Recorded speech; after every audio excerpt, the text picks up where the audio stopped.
Ini fix santet ya. Yang ngirim adalah orang yang pernah kerja dengan beliau. Iya, anehnya naujubillah min jalik ya kan, ngapa harus celana dalam gitu ya. Ya contoh kayak kelabang merah ditutupin di tisu, besoknya kita buka hilang itu. Ayam hitam dibuang di depan garasi. Dulu kan garasi kita belum rapet nih, masih setengah dibuang gitu. Berarti terakhir itu setahun lalu Bang, sebelum sakit ya? Sebelum sakit, kayak gitu, sebelum sakit sebelumnya itu. Ya kan ada kabar dari kayak omongan dari netizen, ada sangkut pautnya nggak sih tumor itu dengan penyakit itu? Enggak, buat saya itu udah panggilan Allah, karena udah ketentuan. Kita dikejar orang yang mati, nggak dikejar orang yang mati, orang sakit yang mati, orang sehat juga mati gitu. Karena buat saya itu masa depan manusia cuma satu, kematian udah itu aja kayak gitu. Sedih ya, wajar ya manusia ya gitu. Cuman ya kita kembali lagi toh, kita bakalan nunggu waktu gitu. Gue juga bakalan kayak lu nih kayak gitu. Makanya kalau jarak kubur kan saya suka begitu. Ya Allah, ini bakalan kayak gini nih kayak gitu, mengingat kita akan kembali kepada Sang Holik. Selama ini Mpok Alpa menyembunyikan penyakit agar orang lain tak khawatir. Ternyata yang selama ini kita lihat ceria, menghibur. Di balik tawanya yang ceria itu, dia menyembunyikan rasa sakit. Dan sekarang kita tahu, orang yang kita anggap kuat, anggap lucu, anggap ceria, ternyata dia tuh menderita. Hanya karena apa? Hanya karena dia nggak mau dikasihanin, apalagi sampai orang lain tuh khawatir sama keadaan dia sendiri. Bukan hanya Mpok Alpa, banyak orang-orang yang mengalami kayak Mpok Alpa itu. Mereka nih orang-orang kuat. Ya mudah-mudahan kita bisa belajar dari almarhum. Sama sekali ya? Nggak tahu. Dari tahun kalau nggak salah, dari tahun 2000 kalau nggak salah sampai sekarang. Berarti ada 3 tahun lah. Kemungkinan semua orang yang rahasia semua. Nah ini jalan kecil ini tuh bisa dibelinya itu sama Mpok Alpa gitu. Iya. Berarti atas nama Mpok Alpa tapi dipergunakan untuk semua warga gitu. Warga. Yang ini pemberian yang saya nggak pernah lupa. Jalan. Oh berarti sampai dalam ke berarti sampai sini aja. Sampai situ berarti. Ya. Itu di dalam ada berapa banyak warga Pak di sana? 6 keluarga saya semua. Oh keluarga Bapak semua. Kayak akses jalan dia. Tapi Jarak kemarin udah saya berjarahin. Kemarin waktu hari ketiga saya udah jarak sama dia. Nah, di situ mungkin Bapak ngerasain gimana sih Pak sosok beliau tuh di sana melihat? Pokoknya sosok beliau ini periang. Yang walaupun orang-orang kan kadang-kadang kalau lagi merasakan sakit kan ada aja kan lu keluhan tuh pasti ada. Kalau dia emang nggak ada, prinsipnya tuh periang aja. Doa untuk menuju harian.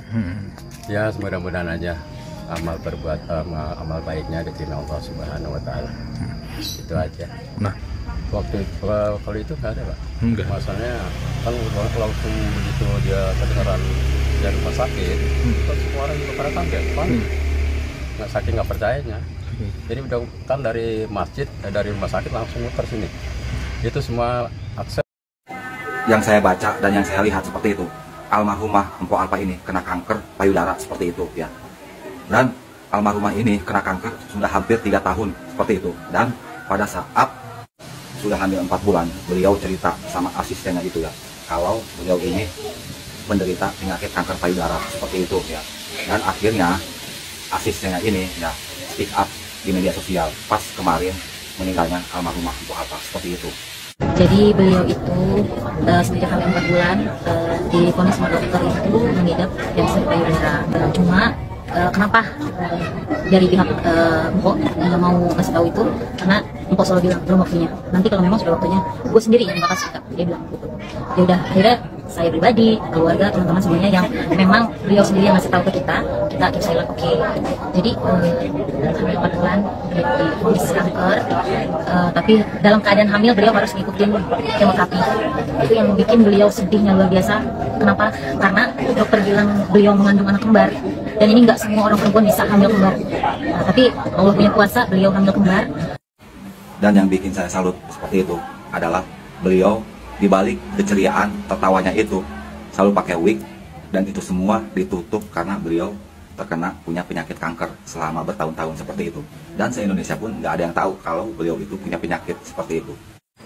Dan kenapa ya setiap orang baik itu pasti umurnya pendek seperti itu. Dan meninggalnya juga sangat gampang, nggak sulit. Apalagi meninggal di hari Jumat seperti itu. Meninggal yang sangat bagus sekali seperti itu. Sama halnya meninggalnya almarhum Olga Syahputra pada hari Jumat seperti itu.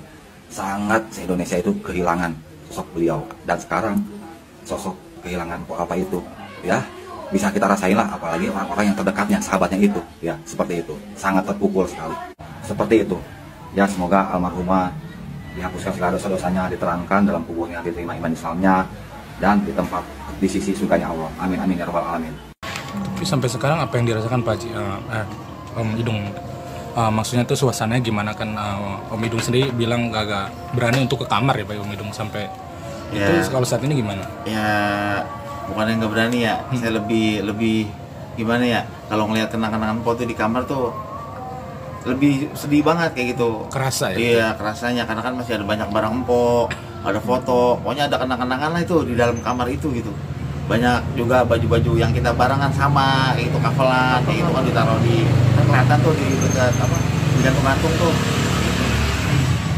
Jadi belum bisa gitu, belum sanggup juga gitu, karena buat saya tuh empok nggak pernah mati kayak gitu, tetap ada di hati kayak gitu. Mungkin jasadnya tidak ada, tapi hatinya tetap ada di sini kayak gitu. Tapi kalau untuk ini baju kan katanya barang-barang ya, katanya mau disedekahkan, itu rencananya? Iya, itu insya Allah nanti dikumpulin dulu ya kan, pelan-pelan nih yang mana nih harus disedekahkan, yang mana yang harus disimpan kayak gitu kan. Maksudnya disimpan itu buat kenang-kenangan empok nanti kan, anak-anaknya masih pada kecil, nih baju mama lu nih almarhum, nih baju almarhum, nih baju almarhum, ini sepatu almarhum gitu. Jadi pengen bikin tuh satu kamar tuh buat barang-barangnya mendiang empok kayak gitu. Guys, Raffi Ahmad biasanya kan kalau di TV teriaknya wow amazing, kali ini downgrade jadi wow nangis. Jadi guys, pas Raffi lagi siaran bareng Irfan Hakim, dapat kabar Mpok Alpa meninggal. Studio yang biasanya kayak pasar malam langsung berubah jadi kuburan ujian matematika. Sepi, tegang, banyak air mata. Raffi dan Irfan langsung cabut ninggalin studio. Kayak host sinetron yang dapat skrip plot twist. Netizen yang lihat pun bingung. Ini Raffi nangis karena Mpok Alpa meninggal, apa karena belum sempat posting endorse skincare ya? Tapi yakin deh, Mpok Alpa di atas sana malah lagi ngakak lihat kita lebay gini. Kayak bilang, woi gue komedian, jangan nangis mulu, ketawa dong biar gue tenang. Singkatnya, Raffi nangis, Irfan nangis, netizen ikut nangis, tapi endingnya tetap ngakak ala Mpok Alpa. Aku belum pulang, kita lagi nyari kucing di jalanan. Bego ya, kata gue gini, jam 2 nih, laki gue belum pulang ya, jam 2 ya. Nyari apa, nyari kado jam 2 gini gimana? Oh iya, dia katanya lagi nyari kucing kali, tapi di sini nyari kucing di mana ya, beli kucing di mana ya? Gue pikir nyari, kan gue pengen nyari tuh anak kucing kan lucu ya kan, gue pikir dia beli nih, kan harganya bisa lumayan 1,5, 700 kan murah ya kan, pengen tahu dia dibeliin kan sama dia. Datang aja. Selamat ulang tahun istriku. Itu nggak pakai ranjang apaan? Ranjang kelengkeng. Selamat ulang tahun istriku. Happy birthday. Iya. Ini apaan ya Pak? Lihat aja. Ini surprise dari aku. Apaan ya? Begitu ya? Ini surprise apaan ya? Gue tek-tek kan. Ranjangnya sih ranjang ini nih, ranjang apa sih, kelengkeng teman yang putih. Iya tahu ya. Iya. Ranjang kelengkeng udah dibuka begitu jadi ada ya. Gue bukannya seneng. Surprise. Iya surprise. Ini kucing. Iya. Gue pengen kucing. Tapi bukan neneknya kucing. Gue pengen yang kecil, tuh nggak yang kecil yang imut. Ini nih kucing, lu lihat kucing udah lagi netein, udah beranak, kata gue gitu ya. Gue kata gini aja, enggak, lu mah bener-bener, udah lu mulai saat ini nggak usah lu kasih gue surprise, kata gue aja. Ini dapat dari mana? Tadi di sana. Saya mah kagak enek ya. Suwe banget ya. Sambil nangis, Anwar ungkap penyesalan Po Alpa, maaf sering ngatain dan nyepelein Po.